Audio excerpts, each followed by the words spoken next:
Assalamualaikum warahmatullahi wabarakatuh. Apa kabar anak-anakku hari ini? Alhamdulillah, luar biasa. Allahu Akbar. Semoga kita semua sehat selalu dan dalam lindungan Allah Subhanahu wa taala ya. Amin. Baik anak-anak, sebelum kita mulai pembelajaran hari ini, kita berdoa terlebih dahulu ya. Bismillahirrahmanirrahim. Allahumma ftah lana hikmataka wansur alaina rahmataka min khazaini rahmatika ya arhamar rahimin. Rabbi zidni ilman warzuqni fahman. Baik anak-anak, pada pertemuan hari ini kita akan membahas tentang tauhid uluhiyah ya. Nah, masih ingat kan kalian apa pengertian tauhid? Tauhid adalah beribadah hanya kepada Allah saja. Nah, pada pertemuan sebelumnya kita juga sudah mempelajari tentang tauhid rububiyah ya. Nah, untuk hari ini sekarang kita akan mempelajari tauhid uluhiyah ya. Nah, di sini tauhid uluhiyah artinya meyakini bahwa Allah lah satu-satunya ilah atau sesembahan yang berhak disembah dan diibadahi di dunia ini ya. Nah, mengesahkan Allah adalah inti dakwah Nabi. Allah adalah ilah yang satu. Dia tidak beranak dan tidak diperanakan ya. Orang Islam yakin bahwa yang memberi manfaat dan mudorot hanya Allah semata ya.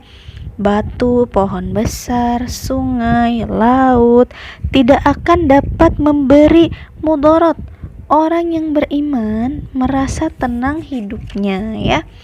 Nah, Allah menjadi penolongnya. Di akhirat orang yang beriman akan dimasukkan ke dalam surganya Allah ya. Jadi, jika ada orang yakin bahwa Allah pencipta bumi dan seisinya, akan tetapi ia menyembah gunung, matahari, api, batu, maka ia termasuk orang yang musyrik ya. Padahal kita diperintah Allah hanya untuk beribadah kepadanya ya. Nah, sebagaimana nih Allah berfirman dalam surat Al-Baqarah ayat 21 yang artinya, hai manusia, sembahlah Tuhanmu yang telah menciptakanmu dan orang-orang yang sebelummu agar kamu bertakwa ya.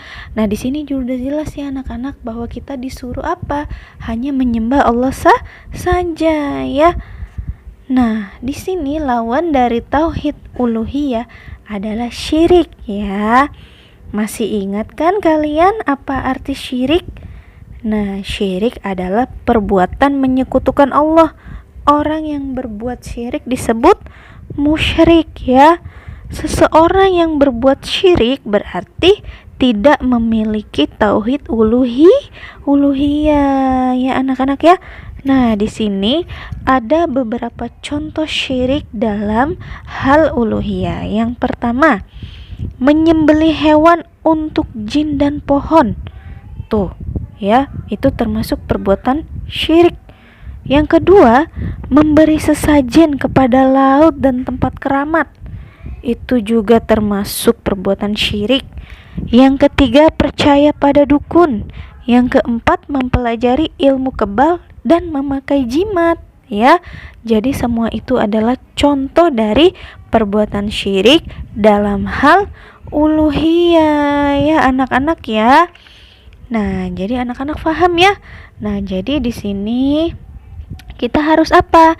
Kita harus lebih rajin lagi belajar dan mengaji ya, biar kita menjadi anak yang solih dan solihah, pandai ya. Terus juga kita harus banyak berzikir dan menyebut nama Allah serta membaca Al-Quran. Nah, yang terutama ketika azan sudah berkumandang ya, segeralah menuju masjid untuk sholat ya. Allah satu-satunya Tuhan yang berhak untuk disembah oleh seluruh makhluk ya. Tiada Tuhan selain Allah. Wujud dan sifat Allah sangat sempurna, tidak seperti manusia, ya. Jadi tauhid adalah inti dakwah dari semua nabi dan rasul Allah. Mereka menyeru kepada semua umat manusia untuk mengesahkan Allah dan hanya beribadah kepada Allah, ya. Ibadah hanya untuk Allah saja. Ya, barang siapa beribadah kepada selain Allah, maka dia akan disebut syirik, dan orang yang melakukan perbuatan syirik adalah musyrik, ya. Jadi anak-anak sampai sini paham, ya? Baik anak-anak, sebelum kita akhiri pertemuan kita hari ini, kita membaca doa akhir pertemuan, ya. Bismillahirrahmanirrahim. Subhanakallahumma wa bihamdika asyhadu an la ilaha illa anta astaghfiruka wa atubu ilaih. Oke anak-anak, tetap semangat selalu, ya. Wassalamualaikum warahmatullahi wabarakatuh.